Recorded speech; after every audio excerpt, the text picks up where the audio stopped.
मैं डॉक्टर भामा अग्रवाल आपके अपने यूट्यूब चैनल पर आपका स्वागत करती हूँ, अभिनंदन करती हूँ। आइए प्यारे बच्चों, आज हम ध्रुव स्वामिनी नामक नाटक का अध्ययन शुरू करते हैं। इस नाटक के अध्ययन से पूर्व इसे सरल और सहज बनाने के लिए हमें इसकी भूमिका को समझना होगा, जो इस प्रकार है। ध्रुव स्वामिनी नाटक छायावादी साहित्यकार जयशंकर प्रसाद द्वारा रचित है, जो 1933 में प्रकाशित हुआ। यह भारतीय इतिहास के स्वर्ण युग गुप्त काल की पृष्ठभूमि को लेकर रचा गया। इसमें पुरुष सत्तात्मक समाज के शोषण के विरुद्ध नारी के विद्रोह द्वारा उसके अस्तित्व, अस्मिता, अधिकार, अनुचित विवाह से मोक्ष तथा पुनर्लगन की समस्या का समाधान प्रस्तुत किया गया है। यहाँ समुद्रगुप्त की मृत्यु से लेकर चंद्रगुप्त के राजा बनने तक के समय के घटनाक्रम को 3 भागों में विभाजित किया गया है। पात्र सूची: ध्रुव स्वामिनी, मंदाकिनी, कोमा, चंद्रगुप्त, रामगुप्त, शिखर स्वामी, पुरोहित, शकराज, खिंगिल, मिहिरदेव, सामंत कुमार, शक सामंत, प्रतिहारी, प्रहरी, दासी, कुबड़ा, बोना, हिजड़ा, नर्तकियां। प्रथम अंक इस प्रकार है। स्मरणीय बिंदु: नंबर 1, प्रथम अंक का आरंभ पर्वतीय प्रदेश में रामगुप्त के युद्ध शिविर में ध्रुव स्वामिनी के प्रवेश से होता है। नंबर 2, यह विजय अभियान केवल बहाना है। वास्तव में ध्रुव स्वामिनी के हृदय में चंद्रगुप्त के प्रति भावों का पता लगाना है।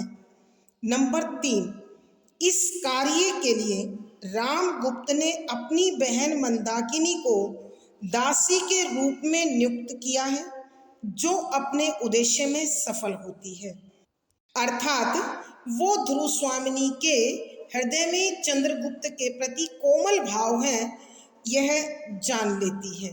नंबर 4, अयोग्य, कमजोर तथा विलासी रामगुप्त महामंत्री शिखर स्वामी के षड्यंत्र द्वारा गुप्त साम्राज्य तथा ध्रुव स्वामिनी दोनों को प्राप्त करता है, इसलिए हमेशा सशंकित रहता है, सशंकित, डरा हुआ। नंबर 5, रामगुप्त की अयोग्यता को जानकर शकराज उसे घेरकर युद्ध के लिए ललकारता है।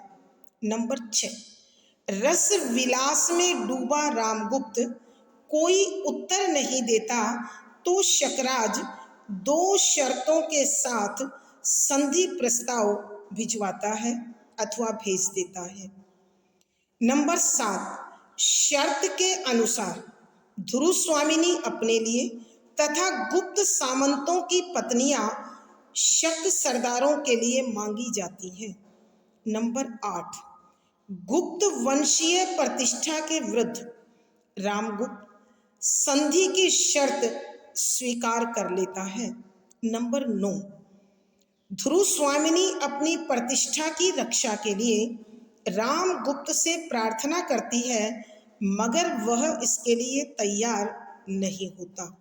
नंबर 10, शिखर स्वामी कहता है कि राज्य और राजा की रक्षा हर वस्तु देकर होनी चाहिए। नंबर 11, असहाय ध्रुव स्वामिनी सम्मान की रक्षा के लिए आत्महत्या को तत्पर होती है। उसी समय चंद्रगुप्त आकर उसे बचा लेता है। नंबर 12, चंद्रगुप्त स्वयं ध्रुव स्वामिनी के रूप में सामंत कुमारों को साथ लेकर शकराज से इस अपमानजनक शर्त का बदला लेना चाहता है, मगर ध्रुव स्वामिनी उसे ऐसा करने से रोकती है। नंबर 13, अंत में चंद्रगुप्त ध्रुव स्वामिनी व सामंत कुमारों को लेकर शकराज के पास जाता है। नंबर 14, चंद्रगुप्त की बहन मंदाकिनी के ओजस्वी गीत के साथ सब प्रस्थान करते हैं और पर्दा गिरता है। आइए प्यारे बच्चों, अब हम इस नाटक के पदों की व्याख्या कर उसे समझने की कोशिश करते हैं। पद संख्या 47, रामगुप्त। क्या कहते हो अमात्य, क्या वह महादेवी को मांगता है? शिखर स्वामी, हाँ देव, साथ ही वह अपने सामंतों के लिए मगध के सामंतों की स्त्रियां भी मांगता है। रामगुप्त निश्वास लेकर, ठीक ही है, जब उसके पास सामंत है तब उन लोगों के लिए भी स्त्रियां चाहिए। हाँ, क्या यह सच है कि महादेवी के पिता ने पहले शकराज से इनका संबंध स्थिर कर लिया था? शिखर स्वामी, यह तो मुझे नहीं मालूम। ध्रुव स्वामिनी रोष से तड़फड़ाती हुई टहलने लगती है।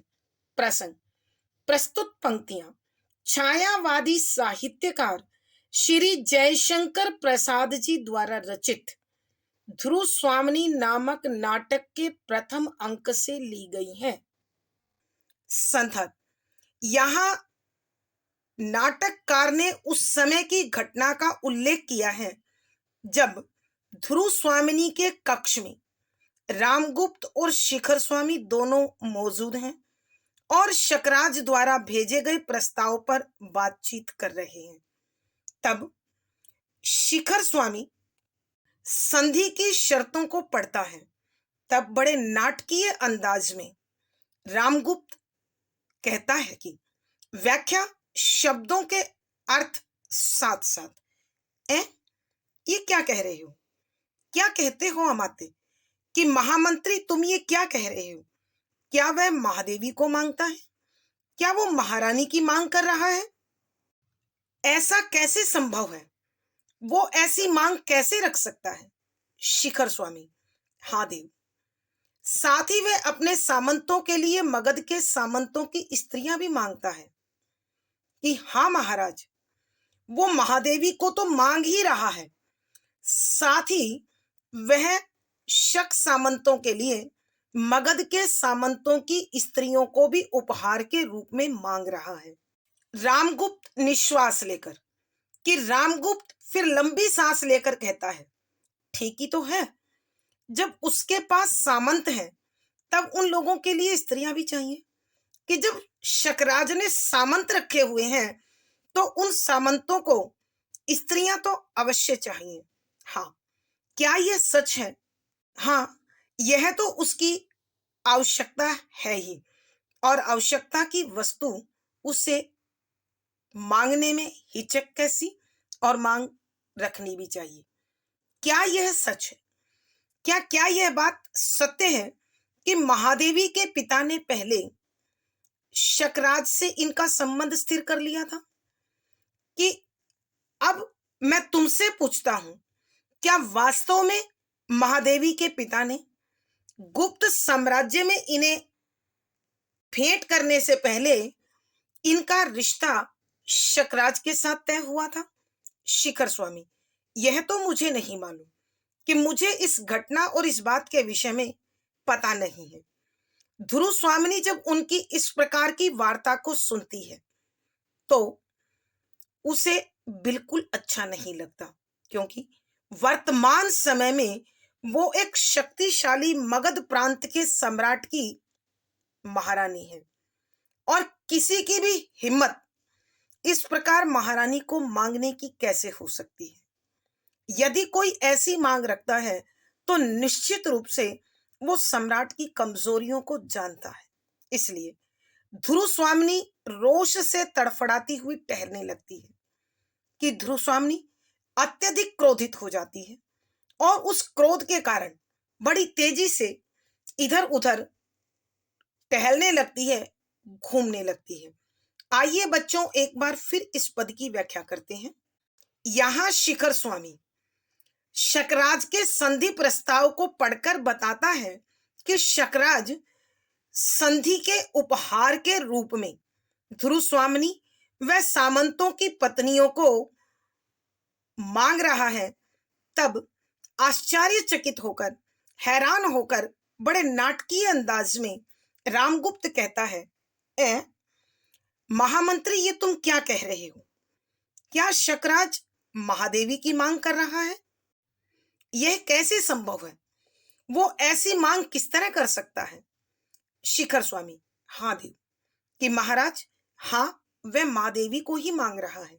साथ ही वह अपने सामंतों के लिए मगध सामंतों की स्त्रियां भी मांगता है कि वह महादेवी के साथ साथ शक सामंतों के लिए मगध सामंतों की स्त्रियों को भी उपहार में देने की बात कर रहा है। रामगुप्त निश्वास लेकर, कि रामगुप्त लंबा सांस लेते हुए, ठीक ही है, जब उसके पास सामंत हैं तब उन लोगों के लिए भी स्त्रियां चाहिए। कि यदि हाँ, क्या यह सच है कि महादेवी के पिता ने पहले शकराज से इनका संबंध स्थिर कर लिया था? हाँ, अब इस बात का पता लगाना बहुत जरूरी है। इस सत्य को जांचना परखना बहुत जरूरी है। गुप्त साम्राज्य में भेंट करने से पहले ध्रुव स्वामिनी के पिता ने क्या इनका रिश्ता पहले शकराज के साथ तय किया था? इसका पता लगाओ। शिखर स्वामी: यह तो मुझे नहीं मालूम। कि इस तथ्य के विषय में इस बात की जानकारी मुझे बिल्कुल नहीं है। जब ध्रुव स्वामी रामगुप्त और शिखर स्वामी को इस प्रकार की बात करते हुए सुनती है तो वह अत्यधिक क्रोधित हो जाती है और उस क्रोध में तड़फड़ाती हुई, उस क्रोध से अत्यधिक उत्तेजित होकर बड़े तेज कदमों से अपने कक्ष में टहलने लगती है।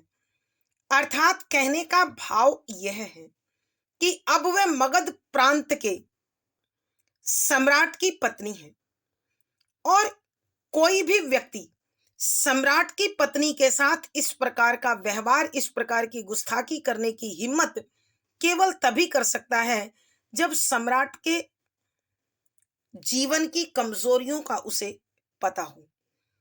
यहां जिस बात को सुनकर रामगुप्त का खून खोलना चाहिए था, वह बड़े शांत भाव से उसके रिश्ते के बारे में तहकीकात करने की बात कर रहा है, तो यह बात सुनकर ध्रुव स्वामिनी का क्रोधित हो जाना स्वाभाविक है।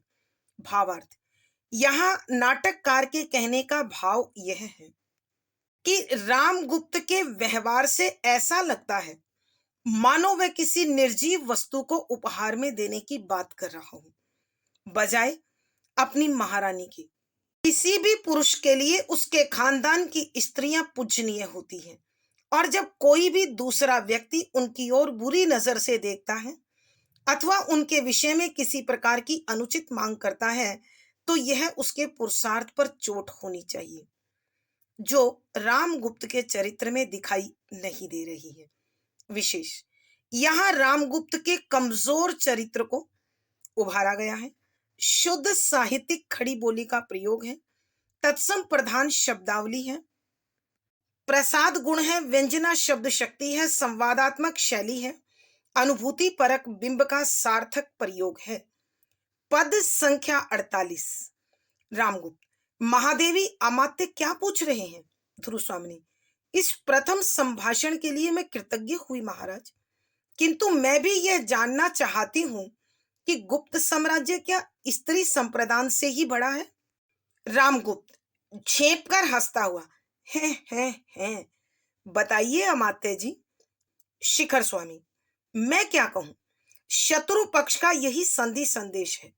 स्वीकार न हो तो युद्ध कीजिए। शिविर दोनों ओर से घिर गया है, उसकी बातें मानिए या मरकर भी अपनी कुल मर्यादा की रक्षा कीजिए, दूसरा कोई उपाय नहीं। प्रसंग पूर्ववत संदर्भ: यहां नाटककार ने उस घटना का उल्लेख किया है जिसमें ध्रुव स्वामिनी के कक्ष में रामगुप्त और शिखर स्वामी दोनों शकराज के संधि प्रस्ताव पर बातचीत कर रहे हैं। तब रामगुप्त ध्रुव स्वामिनी से पूछता है कि व्याख्या शब्दों के अर्थ आवश्यकता के अनुसार। यहां रामगुप्त ध्रुव स्वामिनी को यह आदेश देता है कि तुम शिखर स्वामी को सत्य बताओ। रामगुप्त, महादेवी अमात्य क्या पूछ रहे कि हे महादेवी, उत्तर दो, महामंत्री तुमसे क्या पूछ रही। ध्रुव स्वामिनी, इस प्रथम संभाषण के लिए मैं कृतज्ञ हुई महाराज। तब ध्रुव स्वामिनी रामगुप्त का आभार व्यक्त करते हुए कहती है कि महाराज, आपने पहली बार मुझसे ये जो मधुर वार्तालाप किया है उसके लिए मैं आपकी बड़ी आभारी हूं, मैं कृतज्ञ हूं, मैं धन हुई महाराज। किंतु मैं भी यह जानना चाहती हूं कि मैं इस अमात्य के प्रश्न का उत्तर देने से पहले मुझे यह जानना है कि ये जो गुप्त साम्राज्य इतना विस्तृत है, इतना फैला हुआ है, व्यापक है, क्या गुप्त सम्राटों ने अपने घर की स्त्रियों का आदान प्रदान करके ही इस राज्य को बढ़ाया है। अर्थात यहाँ ध्रुव स्वामिनी रामगुप्त पर व्यंग करते हुए कहती है कि इस प्रकार अपनी महारानी के उपहार की मांग को इतना सहज भाव से, इतना शांत भाव से, इतनी सहजता के साथ स्वीकार कर लेना किसी भी पुरुषार्थी पुरुष के लिए संभव नहीं है। रामगुप्त झेप कर हंसता हुआ, रामगुप्त मानो अपनी कमजोरी को छिपाता हुआ हंस रहा है। हैं?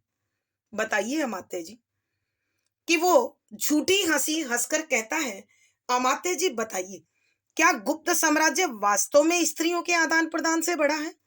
शिखर स्वामी, मैं क्या कहूं कि मैं तो महामंत्री हूं, राजा और रानी की बात के बीच मैं क्या कुछ कह सकता हूं।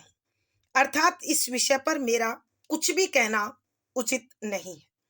शत्रु पक्ष का यही संधि संदेश है कि जो हमारा दुश्मन है उसकी तरफ से यही संधि प्रस्ताव आया है। यदि हम इस प्रस्ताव को मानते हैं तो ही हम उसके आक्रमण से बच पाएंगे। स्वीकार ना हो तो युद्ध कीजिए कि यदि उसके द्वारा मांगे गए उपहार हमने नहीं देने हैं तो फिर एकमात्र रास्ता युद्ध का बचता है कि हम उससे युद्ध करें।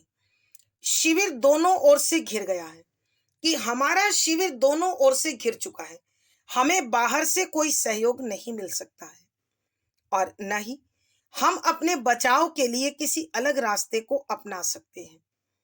अब हमें इस शिविर से निकलते ही उससे युद्ध करना पड़ेगा। उसकी बातें मानिए, या तो शकराज की शर्तों को स्वीकार कीजिए या मरकर भी अपनी कुल मर्यादा की रक्षा कीजिए, अथवा युद्ध करते करते मृत्यु को प्राप्त होकर अपने गुप्त साम्राज्य के मान की रक्षा कीजिए। दूसरा कोई उपाय नहीं, कि इसके सिवा हमारे पास कोई और चारा, कोई और रास्ता नहीं है। अर्थात कहने का भाव यह है कि या तो हम शकराज की संधि की शर्त को स्वीकार करें अथवा युद्ध में मरने के लिए तैयार हो जाएं। आइए प्यारे बच्चों, एक बार फिर इस पद की व्याख्या करते हैं। यहां रामगुप्त ध्रुव स्वामिनी से कहते हैं कि अमात्य जो पूछ रहे हैं कि क्या गुप्त साम्राज्य में आने से पूर्व तुम्हारा विवाह शकराज के साथ स्थापित हुआ था, उसका उत्तर अमात्य को दो। तब ध्रुव स्वामिनी रामगुप्त को कहती है कि इस प्रथम संभाषण के लिए मैं कृतज्ञ हुई महाराज, कि हे महाराज, आपने यह जो मुझसे पहली बार मधुरता से बात की है, प्यार से भरकर बात की है, मिठास भरी बात की है, उसके लिए मैं धन्य हूं, आपकी आभारी हूं, आपके कृतज्ञ हूं। किंतु महाराज, मुझे भी इस उत्तर से पहले एक प्रश्न पूछना है। मैं जानना चाहती हूं कि क्या गुप्त साम्राज्य का विस्तार, फैलाव गुप्त साम्राज्य की स्त्रियों के आदान प्रदान से बढ़ा है। व्यंग करते हुए वह गुप्त साम्राज्य के विस्तार पर उंगली उठाते हुए वास्तव में रामगुप्त को चुनौती दे रही है। रामगुप्त झेप कर हंसता हुआ, हैं। बताइए अमात्य जी, कि रामगुप्त अपनी कमजोरी को छिपाते हुए हंसने की कोशिश करता है। हैं। अमात्य जी, महारानी क्या पूछ रही है उसका उत्तर दीजिए। शिखर स्वामी, मैं क्या कहूं, कि अब मैं क्या कह सकता हूं। शत्रु पक्ष का यही संदेश है कि शत्रु पक्ष ने, हमारे दुश्मन ने हमें संधि के लिए यही शर्त लिखकर भेजी है। यदि हमें उनकी शर्त स्वीकार नहीं है तो फिर हमें युद्ध करना होगा। और शिविर दोनों ओर से उसने घेर लिया है। अर्थात ना हम मगध से कोई सहायता ले सकते हैं, ना ही हम अपने बचाव के लिए किसी दूसरे रास्ते से निकलकर शत्रु पर आक्रमण कर सकते हैं। उसकी बातें मानिए या मरकर अपनी कुल मर्यादा की रक्षा कीजिए। या तो हम उसकी शर्त को स्वीकार कर महारानी और मगध सामंतों की स्त्रियों को उन्हें भेंट कर दें, अथवा उससे युद्ध करते हुए मृत्यु को प्राप्त कर गुप्त कुल की मर्यादा का पालन करें, रक्षा करें। इसके सिवा हमारे पास दूसरा कोई चारा, दूसरा कोई उपाय नहीं है। अर्थात कहने का भाव यह है कि पुरुषार्थी पुरुष सम्मान की रक्षा के लिए पुरुषार्थ करते हुए शहादत को बेहतर समझता है, बजाय एक लानत भरे जीवन जीने के। विशेष यहाँ गुप्त साम्राज्य में उत्पन्न स्थिति का यथार्थ चित्रण किया गया है। शुद्ध साहित्यिक खड़ी बोली है। तत्सम प्रधान शब्दावली ने विषय को सौंदर्य दिया है। व्यंजना शब्द शक्ति है, प्रसाद गुण है, संवादात्मक शैली है और अनुभूति परक बिंब है। पद संख्या 49। रामगुप्त चौंक कर, प्राण देने के अतिरिक्त दूसरा कोई उपाय नहीं? तब तो महारानी से पूछिए।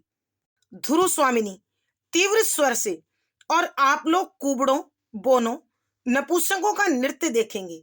मैं जानना चाहती हूं कि किसने सुख दुख में मेरा साथ न छोड़ने की प्रतिज्ञा अग्निवेदी के सामने की है। रामगुप्त चारों ओर देखकर, किसने की है? कोई बोलता क्यों नहीं? ध्रुव स्वामिनी, तो क्या मैं राजाधिराज रामगुप्त की महादेवी नहीं हूं? प्रसंग पूर्ववत। संदर्भ, यहां नाटककार ने उस घटना का उल्लेख किया है जब शिखर स्वामी और रामगुप्त ध्रुव स्वामिनी के कक्ष में गुप्त साम्राज्य में शकराज द्वारा भेजे गए संधि प्रस्ताव पर बातचीत कर रहे हैं।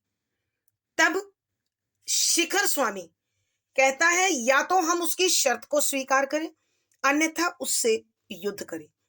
और इसकी प्रतिक्रिया स्वरूप रामगुप्त कहता है कि व्याख्या शब्दों के अर्थ आवश्यकता के अनुसार। रामगुप्त चौंक कर, रामगुप्त शिखर स्वामी की यह बात सुनकर कि या तो हम संधि की शर्त स्वीकार करें, अन्यथा युद्ध करते हुए मरकर अपने वंश की रक्षा करें, तो वह बड़ा आश्चर्यचकित हो जाता है, घबरा जाता है। क्या, ये क्या कह रहे हो? प्राण देने के अतिरिक्त दूसरा कोई उपाय नहीं? क्या अब इस युद्ध में मरने के सिवा हमारे पास कोई और चारा नहीं? ये तो मैं नहीं चाहता। तब महादेवी क्या चाहती है, यह उन्हीं से पूछना पड़ेगा। ध्रुव स्वामिनी तीव्र स्वर में। तब ध्रुव स्वामिनी बड़ी तेज आवाज में, ऊंची आवाज में कहती है, और आप लोग कुबड़ों, बोनों, नपुंसकों का नृत्य देखेंगे कि इस युद्ध का निर्णय मैं लूंगी, और आप महाराज होकर कुबड़े, बोने और हिजड़े का नाच देखेंगे। अर्थात आपकी विलासिता और मनोरंजन आपके लिए अधिक महत्वपूर्ण है, बजाय आपके सम्मान के। मैं जानना चाहती हूं कि किसने सुख दुख में मेरा साथ न छोड़ने की प्रतिज्ञा अग्निवेदी के सामने की थी। कि मैं महाराज से यह पूछना चाहती हूं कि मेरे सुख दुख में मेरा साथ देने की और मेरी रक्षा करने का वचन हवन कुंड के सामने विवाह के अवसर पर किसने प्रतिज्ञा स्वरूप स्वीकार किया था। अर्थात विवाह के समय दिए गए वचनों के अनुसार मेरी रक्षा और मेरे सुख दुख में साथ देने का जो वचन आपने दिया था, क्या यह उसका पालन हो रहा है?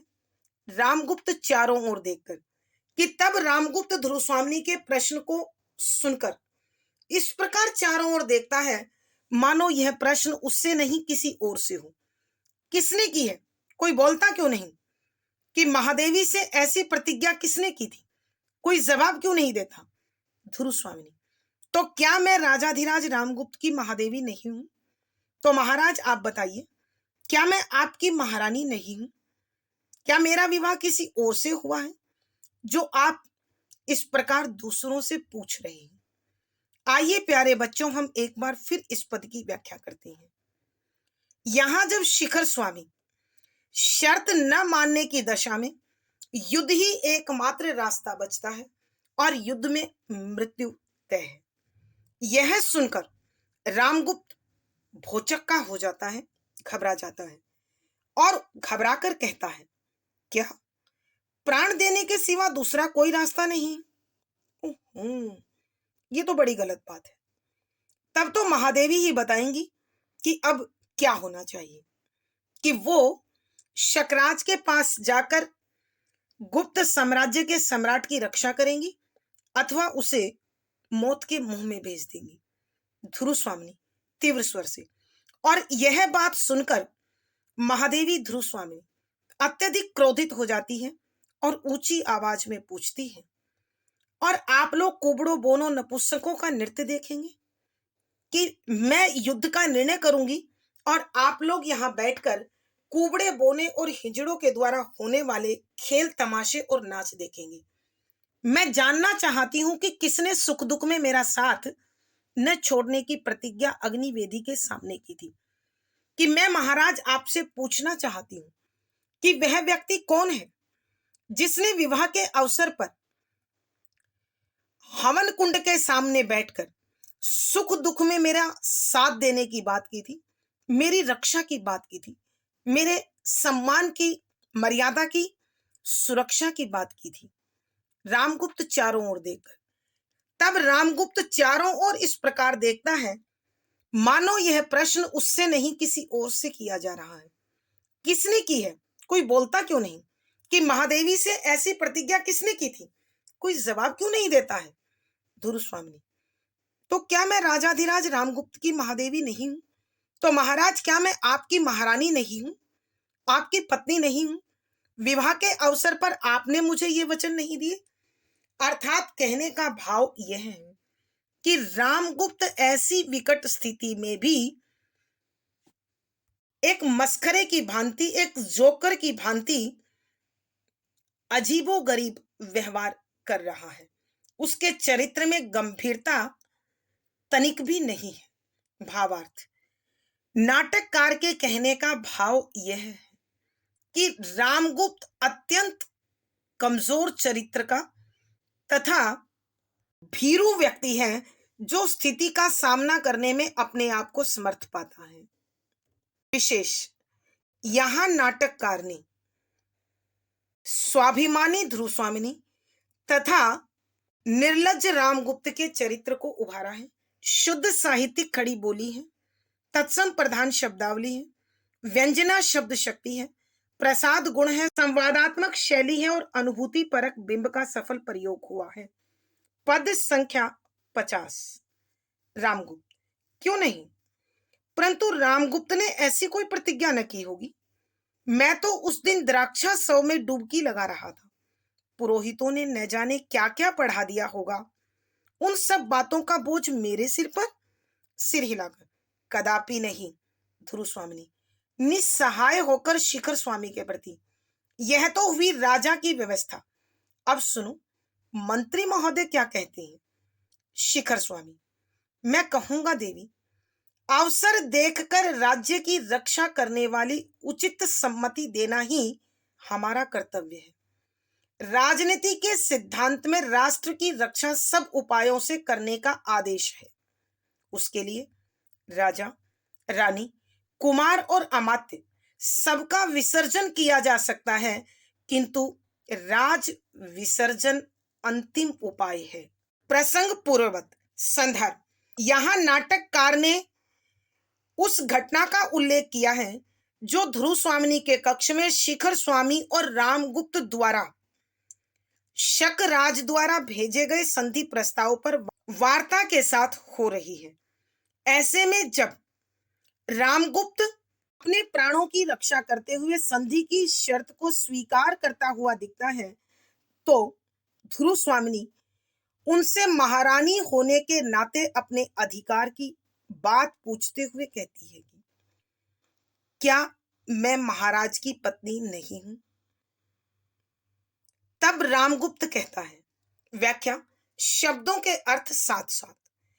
रामगुप्त महारानी के द्वारा यह पूछा जाने पर क्या मैं महाराज की महारानी नहीं हूं, तो रामगुप्त कहता है, क्यों नहीं, बिल्कुल हो, तुम मेरी महारानी हो। परंतु रामगुप्त ऐसी कोई प्रतिज्ञा न की होगी, परंतु रामगुप्त ने ऐसी कोई प्रतिज्ञा न की होगी, तुम मेरी महारानी हो। परंतु रामगुप्त इतना पागल नहीं है जो इस प्रकार की प्रतिज्ञा करे। अर्थात कहने का भाव यह है कि रामगुप्त एक पति होने के लायक भी नहीं है। उसे केवल नारी विलास की सहचरी के रूप में चाहिए। उसके सम्मान, आत्मसम्मान, स्वाभिमान की रक्षा से उसका कोई लेना देना नहीं है। तो यहां रामगुप्त उसी विषय में कहता है कि परंतु रामगुप्त ने ऐसी कोई प्रतिज्ञा न की होगी कि तुम्हारा सुख दुख में साथ देने का और तुम्हारे सम्मान व मर्यादा की रक्षा का वचन मैंने नहीं दिया होगा। वैसे भी मैं तो उस दिन द्राक्षासव में डुबकी लगा रहा था। द्राक्षासव अर्थात अंगूर का रस। शराब का एक नाम अंगूर का रस भी है। इसीलिए रामगुप्त कहता है कि मैं तो उस दिन मदिरा का पान किए हुए था, शराब के नशे में चूर था, कि इस खुशी के अवसर को मैं भरपूर मदिरा के साथ मना रहा था। पुरोहितों ने न जाने क्या क्या पढ़ा दिया होगा कि उस समय विवाह के अवसर पर पुरोहितों ने न जाने क्या पढ़ा और क्या मुझे पढ़ाया। मुझे इस बात का तनिक भी होश नहीं है, जानकारी नहीं है, और यदि जानकारी होती भी तो मैं ऐसी प्रतिज्ञा नहीं देता। उन सब बातों का बोझ मेरे सिर पर कि पढ़ा पंडितों ने, और हक तुम मुझसे जता रही हो, तुम मेरे सिर पर वो बोझ क्यों डाल रही हो? सिर हिलाकर, कदापि नहीं, कि वह ना की दशा में सिर को हिलाता है, अर्थात सिर हिलाकर महादेवी द्वारा मांगे गए अधिकार को नकार देता है कि जो बात तुम कर रही हो वो कदापि नहीं हो सकती। ध्रुव स्वामी निस्सहाय होकर शिखर स्वामी के प्रति कि वह महाराज से इस प्रकार का उत्तर पाकर असहाय हो जाती है, लाचार हो जाती है, विवश हो जाती है। तब शिखर स्वामी के प्रति मुड़कर, शिखर स्वामी की ओर मुड़कर कहती है कि यह तो हुई राजा की व्यवस्था कि राजा के राज्य में नारी की सुरक्षा कैसे की जाती है, महारानी की सुरक्षा कैसे की जा सकती है, यह उनकी व्यवस्था से मुझे अच्छी प्रकार से पता चल गया है। अर्थात राजा यहाँ किसी प्रकार के दायित्व को उठाने के लिए तैयार नहीं है। और अब मैं यह सुनना चाहती हूं कि मंत्री इस व्यवस्था के विषय में क्या कहते हैं। शिखर स्वामी, मैं कहूंगा देवी कि महारानी, मैं तो ये कहूंगा कि अवसर देखकर राज्य की रक्षा करने वाली उचित सम्मति देना ही हमारा कर्तव्य है। कि मौके को देखकर राज्य का बचाव कैसे हो सकता है, उसके लिए सही राय देना ही मेरा कार्य है। राजनीति के सिद्धांत में राष्ट्र की रक्षा सब उपायों से करने का आदेश है कि राजनीति और कूटनीति के सिद्धांत के अनुसार राज्य का बचाव हर तरीके से किया जाना चाहिए। प्यारे बच्चों, ये पंक्ति अत्यंत महत्वपूर्ण है। यहां शिखर स्वामी ध्रुव स्वामिनी को कहते हैं कि राजनीति और कूटनीति के सिद्धांत के अनुसार राज्य की रक्षा हर प्रकार से होनी चाहिए। उसके लिए चाहे कितना भी बड़ा त्याग क्यों न करना पड़े, उसके लिए राजा, रानी, कुमार और अमात्य सबका विसर्जन किया जा सकता है। कि यदि राज्य की रक्षा में राजा को, रानी को, राजकुमार को अथवा महामंत्री को किसी को भी त्यागना पड़े तो सहज रूप से उसे त्याग देना चाहिए। विसर्जन का मतलब होता है त्याग देना, उसे दे देना, उसे चलायमान कर देना। सबका विसर्जन किया जा सकता है कि उसके लिए सबको त्यागा जा सकता है, किंतु राज विसर्जन अंतिम उपाय है कि राज्य का त्याग आखिरी रास्ता है, आखिरी हथियार है। अर्थात यहां शिखर स्वामी के कहने का अभिप्राय यह है कि मेरा कार्य अवसर को देखकर राज्य की रक्षा के लिए जो सही सहमति, जो सही बात मुझे लगती है उसका समर्थन करना, उसे प्रस्तुत करना ही मेरा कार्य है। राजनीति और कूटनीति के अनुसार राज्य की रक्षा में यदि रानी, राजा, राजकुमार अथवा महामंत्री अथवा किसी अन्य का भी त्याग करना पड़े तो राज्य रक्षा में उसे आसानी से, सहज रूप से त्याग देना चाहिए। लेकिन राज्य छोड़ना आखिरी रास्ता होता है, अंतिम त्याग होता है। भावार्थ, यहां कहने का भाव यह है कि शिखर स्वामी और रामगुप्त दोनों ध्रुव स्वामिनी तथा सामंत पत्नियों को शकराज को उपहार में देने की सम्मति बना चुके हैं। विशेष यहां शिखर स्वामी ने कूटनीति का परिचय देते हुए महारानी को उपहार में देना उचित ठहराया है। शुद्ध साहित्यिक खड़ी बोली है, व्यंजना शब्द शक्ति है, प्रधान शब्दावली है, प्रसाद गुण है, संवादात्मक शैली और अनुभूति परक बिंब है। आज की कक्षा में प्यारे बच्चों इतना ही। अगली वीडियो में फिर मुलाकात होगी। पिछली वीडियो का लिंक डिस्क्रिप्शन बॉक्स में मिल जाएगा। आशा है पढ़ा गया विषय आपको समझ में आया होगा। अपने भाव व विचार कमेंट बॉक्स में लिखें। वीडियो को लाइक करें, शेयर करें और चैनल सब्सक्राइब करें। आपका दिन और जीवन मंगलमय हो, इसी शुभकामना के साथ आभार, धन्यवाद।